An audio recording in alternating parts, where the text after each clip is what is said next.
So hello friends, this is Ayush from last bencher. मेरा नाम आयुष है, मैं लास्ट बेंचर से हूँ और आज अपन ये क्वेश्चन डिस्कस करेंगे। ठीक है, हम लोग का डेली लाइफ क्विज होता है लास्ट बेंचर वेबसाइट में, और जो भी क्वेश्चंस होते हैं वो हम व्हाट्सएप में डिस्कस करते हैं। तो एक स्टूडेंट ने उस लाइफ क्विज से नहीं रिलेटेड लेकिन एक क्वेश्चन पूछा था जो कि बहुत इंटरेस्टिंग था, और ये क्वेश्चन आपको मॉडुलस सिखा सकता है। ये क्वेश्चन आपको डायग्राम बता सकता है कि जैसे in JEE advance, if I talk about JEE mains की मैं बात करूँ, अगर जेई एडवांस की बात करूँ तो 80% क्वेश्चन जो होते हैं वो ग्राफ से बनने लायक होते हैं। तो ग्राफ आपको बनाना आ सके उसके लिए बहुत बढ़िया बुक होता है जिसका नाम होता है play with graph. It's a wonderful book and I would definitely recommend you to read and go through it. अगर वो आप पढ़े रहते तो ये क्वेश्चन आपके लिए बहुत आसान होता, लेकिन नहीं पढ़े हो तो मैं इस क्वेश्चन को डिटेल में आपको समझा देता हूँ। So let's get started. So ये क्वेश्चन जैसे आप देख सकते हो कि भाई आपको कुछ ए सेट दिया हुआ है, बी सेट दिया हुआ है और ए और बी का कुछ रिलेशन निकालना है। सबसे पहला तो हम क्वेश्चन देख के यही लगाना, ए के में कुछ कंडीशन दिया हुआ है, बी में कुछ कंडीशन दिया हुआ है, अब हमको ए और बी का रिलेशन बताना है। तो ए का कंडीशन क्या दिया हुआ है, ए सेट में एक दिया हुआ है modulus A minus five is less than one, और दूसरा में दिया हुआ है B minus five less than one. अब ए और बी का रेंज हमें सबसे पहले तो हम निकाल देंगे। भाई इस कंडीशन के हिसाब से, ये जो इस क्वेश्चन में कंडीशन दिया हुआ है इसके हिसाब से ए का रेंज क्या है, इस क्वेश्चन में जो कंडीशन दिया हुआ है इसके हिसाब से बी का रेंज क्या है। तो आप जानते हो मॉडुलस के अंदर जो भी चीज होता है वो कभी भी नेगेटिव नहीं हो सकता, कभी भी नेगेटिव नहीं हो सकता। मॉडुलस कभी भी नेगेटिव नहीं होता। Modulus of minus four is four. So आपने पढ़ा होगा कि अगर कोई भी मॉडुलस लेस देन वन हो, अगर कोई भी मॉडुलस जैसे मॉडुलस ए माइनस फाइव है, तो ए का ऐसा कोई वैल्यू हो नहीं सकता जो वो मतलब आपका नेगेटिव आ जाए। ए का वैल्यू फोर नहीं हो सकता, कभी नहीं हो सकता। अगर ए का वैल्यू फोर हो जाए तो ये माइनस वन हो जाएगा, लेकिन ए का वैल्यू अगर सेवन हो जाए तो ये टू हो जाएगा। ए का वैल्यू अगर सेवन हो जाए तो ये टू आंसर आ जाएगा। तो मतलब ये मॉडुलस डिफाइंड है। तो सबसे पहले हम लोग मॉडुलस को डिफाइन करेंगे। तो मॉडुलस को डिफाइन करने का क्या तरीका है कि भाई ये कभी भी नेगेटिव नहीं हो सकता, पहला कंडीशन तो ये। और दूसरा कंडीशन दिया हुआ है कि ये मॉडुलस खुद लेस देन वन है, और दूसरा कंडीशन जो मॉडुलस का बिहेवियर से निकलता है कि मॉडुलस कभी भी नेगेटिव नहीं हो सकता। तो अब हम लोग आते हैं इसके सॉल्यूशन पे। तो ये क्वेश्चन था। तो ये अगर जो आपका मॉडुलस है, ये जो a minus five less than one, ये तो लेस देन वन है, प्लस हम जानते हैं कि मॉडुलस कभी नेगेटिव नहीं आ सकता, कभी भी नेगेटिव नहीं आ सकता। और दूसरा कंडीशन दिया हुआ है कि a minus five less than one है, modulus of a minus five less than one ये दिया हुआ है, और मॉडुलस का बिहेवियर हमें ये बताता है कि मॉडुलस कभी भी नेगेटिव नहीं हो सकता।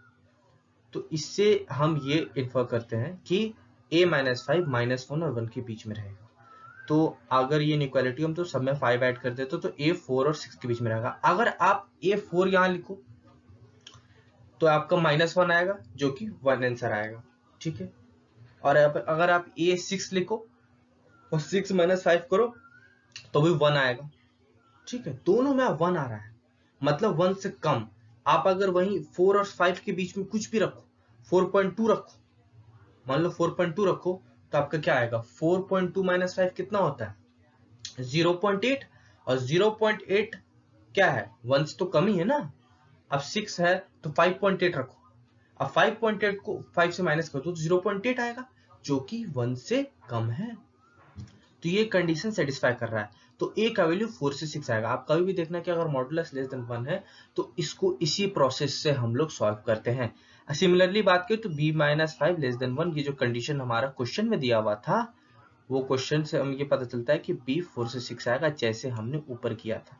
अब आते हैं कि नेक्स्ट क्या करें, क्योंकि ये वाला जो सेट है, ये वाला, इसका इस ये जो कंडीशन दिया हुआ था ए सेट का, इससे हमने ए का वैल्यू निकाल लिया, और इस सेट से, इस कंडीशन से जो कि ए सेट का दिया हुआ है, उससे हमने बी का कंडीशन निकाल लिया।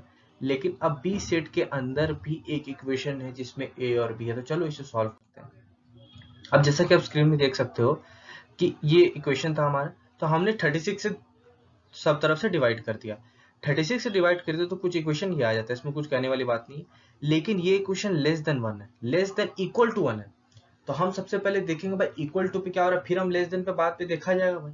तो आपको अगर गौर से देखो तो भाई ये कुछ इलिप्स जैसा दिखेगा, इलिप्स का इक्वेशन दिखेगा। और कहीं भी इनइक्वालिटी को सबसे आसान और इंटेलेक्चुअल तरीका है ग्राफ से सॉल्व करने का। तो भैया इलिप्स का इक्वेशन आपको पता चल गया, जहां पर ए क्या है आपका 3 है, ठीक है, और बी क्या है आपका 2 है, क्योंकि ए का स्क्वायर 9 होता है, मतलब 3 का स्क्वायर 9 होता है और 2 का स्क्वायर 4 होता है। अब यहाँ पर a माइनस 6 दिया, b दिया, अगर ये a square by 9 plus B square by 4 equal less than 1 रहता तो इसका जो ओरिजिन से सेंटर रहता, लेकिन ये a माइनस 6 है तो ये ओरिजिन शिफ्ट हो गया 6 यूनिट से, और अगर b माइनस 5 है तो यहाँ पर ओरिजिन शिफ्ट हो गया 5 यूनिट से, जैसे कि आप देख सकते हैं एक्स एक्सिस में हमने 6 यूनिट ऊपर है और ये 5 यूनिट, तो 6,5 आपका ओरिजिन हो गया। अब यहाँ पर देखिए मैंने आपको ग्राफ प्लॉट करना सिखा देता हूँ, तो उसके बाद आपको बहुत आसानी हो जाएगी। देख सकते हैं कि आप a का वैल्यू 3 है और b का वैल्यू 2 है, तो a का वैल्यू 3 है मतलब हमको मेजर एक्सिस है वो, अगर वो मेजर एक्सिस है तो आप देख सकते हैं 6, तो 6 से 3 माइनस कीजिए, यहाँ पर 3 आ गया, 5 का 5 ही रह जाएगा, और 6 में 3 जोड़ दीजिए तो 9,5 हो गया। अब आप माइनर एक्सिस की बात करें तो ये 6 है, 5 है, 6 है, 7 है, ओके। माइनर एक्सिस क्या होता है, b होता है, और b और इक्वेशन क्या है, X square by A square plus Y square B square. तो माइनर एक्सिस को किसको करस्पॉन्ड करता है, वाई एक्सिस को करस्पॉन्ड करता है। तो आप देख सकते हैं कि अगर 5 में हम 2 घटाए तो 3 आ जाएगा, और b का वैल्यू भी 2 है, और 5 में 2 जोड़ो तो 7 आ जाएगा। इसका मतलब ये ग्राफ इस तरह से प्लॉट होता है, आप ध्यान में रखें इसे। और अगर आपको इक्वेशन समझ में आती है, आप इक्वेशन को विजुअलाइज करते हैं, विजुअलाइज करने के लिए मैं पहले से बोल रहा हूँ, एक अच्छा बुक है प्ले विद ग्राफ। ये question required the concept of inequality, coordinate geometry and the use of graph. ये 3 चीज जब तक आपको नहीं आएंगी तब तक ये क्वेश्चन आपसे नहीं बन सकता। अब हमने पहला इक्वेशन के हिसाब से a और b का वैल्यू निकाला था भाई। a का वैल्यू भी रेंज 4 से 6 के बीच में, 4 से 6 के बीच में, 4 और 6 नहीं है, क्योंकि हमने ब्रैकेट जो है ओपन ब्रैकेट लगाया है, क्लोज ब्रैकेट नहीं लगाया है। तो b इक्वल टू 4 पे हम लोग देखना चाहते हैं b इक्वल टू 4 भाई a का वैल्यू क्या आता है, हम लोग अनुमान लगा रहे हैं, लेकिन b का भी 4 हो नहीं सकता क्योंकि b का रेंज 4 से 6 है, लेकिन 4.1 ले से बढ़िया 4 ले रहे हैं। आप a भी पुट करके देख सकते हो, मेरा बात ध्यान रखिए, आप चाहे a पुट करें चाहे b पुट करें, आप a का वैल्यू 4 पुट करोगे तो b का वैल्यू उसके कोरस्पोंडिंग आएगा, फिर भी आपको सेम आंसर मिलेगा। तो मैं b इक्वल टू 4 कर रहा हूँ, मैं एक्सपेक्ट करता हूँ कि आप a इक्वल टू 4 करके बनाएं। अगर b इक्वल टू 4 अगर मैं इस इक्वेशन में डालता हूँ, क्योंकि हमको पहला वाला जो सेट के हिसाब से जो कंडीशन दिया हुआ है, दूसरा वाले सेट के हिसाब से, दोनों को हमको साथ में लेके चल के बताना है कि a और b सेट का रिलेशन क्या है।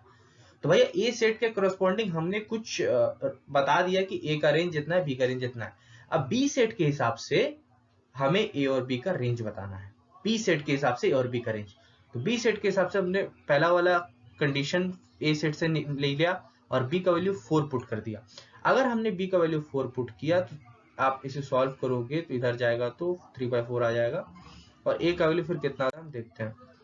ए का वैल्यू आपका, अगर इसे आप 6 प्लस 3√3/2 आता है, 3√3 का वैल्यू 1.73 होता है, फिर 17 5.1 होता है, 5.1 को डिवाइड करो 2 पॉइंट समथिंग आएगा, और फिर 6 प्लस 2.5 करो तो 8.6 के अप्रॉक्स आ जाएगा। तो इस तरह से आपको अप्रोक्सीमेट वैल्यू कहना है, क्योंकि आप अगर जी एग्जैक्टली आप सोचने लग जाओगे 3 इंटू 1.7328 डिवाइड बाई 2 तो आपका रात निकल जाएगा भाई।